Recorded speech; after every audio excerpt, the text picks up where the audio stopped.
Pada akhir milenium pertama, sekitar 1000 Masehi, Cina secara definitif adalah negara paling kuat di dunia.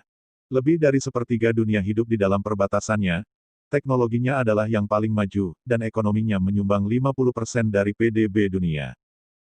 Barat mengkampai puncaknya dibandingkan dengan Cina, tetapi pada akhirnya Eropa muncul dari zaman kegelapan, dominasi Cina berkurang, dan Barat datang untuk memerintah dunia. Hari ini sebagian besar masih terjadi, tetapi Cina bangkit kembali. Pada tahun 1978 Cina memiliki PDB hanya 200 miliar dolar, hanya sekitar 4% dari PDB dunia. Tetapi saat ini PDB telah naik menjadi 11 triliun dolar dan menyumbang 15% dari semua kegiatan ekonomi di dunia. Kebangkitan ekonomi selama 40 tahun terakhir ini sebagian besar berkat satu industri, manufaktur. Kami datang untuk menerima bahwa China adalah pabrik dunia, tapi tidak selalu seperti ini.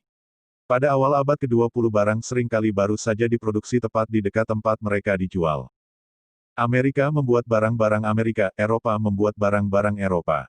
Tidak sampai murah, pengiriman seluruh dunia menjadi tersedia sehingga sisi produksi suatu perusahaan dapat dipindahkan ke sisi lain dunia. Tetapi mengapa Cina menang? Bagaimana negara ini menjadi raksasa manufaktur seperti sekarang ini? Pada 1978, Deng Xiaoping mengambil alih kekuasaan di Republik Rakyat Tiongkok. Dia dengan cepat mengunjungi Bangkok, Singapura, dan kota-kota Asia lainnya yang sedang berkembang dan yakin bahwa untuk berhasil, Cina perlu membuka diri ke dunia luar, setidaknya sampai batas tertentu. Dia memberi orang kendali atas pertanian mereka, bisnis yang diprivatisasi, dan, yang paling penting, memungkinkan investasi asing di negara itu untuk pertama kalinya dalam beberapa dekade. Dia membuka 4 zona ekonomi khusus dengan insentif pajak dan pembebasan dari pengawasan yang dilihat negara lain atas investasi dan aktivitas perdagangannya. Keempat zona ini pada dasarnya adalah bagian pasar bebas Tiongkok, tetapi tidak ada yang lebih sukses dari ini.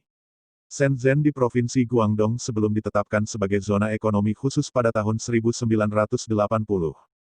Shenzhen adalah kota kecil dengan sekitar 30.000 penduduk, tetapi hari ini telah tumbuh menjadi hampir 18 juta orang. Itu berarti ukurannya menyaingi New York dan London. Diyakini bahwa Shenzhen mungkin satu-satunya kota dengan pertumbuhan tercepat dalam sejarah manusia. Setiap zona ekonomi khusus lainnya adalah area yang ditetapkan sebelum ditetapkan, tetapi Shenzhen masuk akal sebagai tempat di mana Cina bisa merangkul Barat karena letaknya tepat di utara perbatasan Hong Kong, yang pada waktu itu merupakan wilayah Inggris. Hari ini Shenzhen adalah ibu kota manufaktur elektronik dunia. Shenzhen sebagai kota benar-benar dikenal karena dua hal. Salah satunya adalah kemampuan manufaktur terutama untuk produk elektronik konsumen dan kedua, gravitasinya untuk bakat atau sumber daya manusia terutama pada pengembangan produk atau penelitian dan disiplin pengembangan. Apple, Samsung, Microsoft, Sony, Canon, mereka semua membuat produk di Shenzhen. Faktanya, 90% dari elektronik dunia dibuat setidaknya sebagian di kota ini.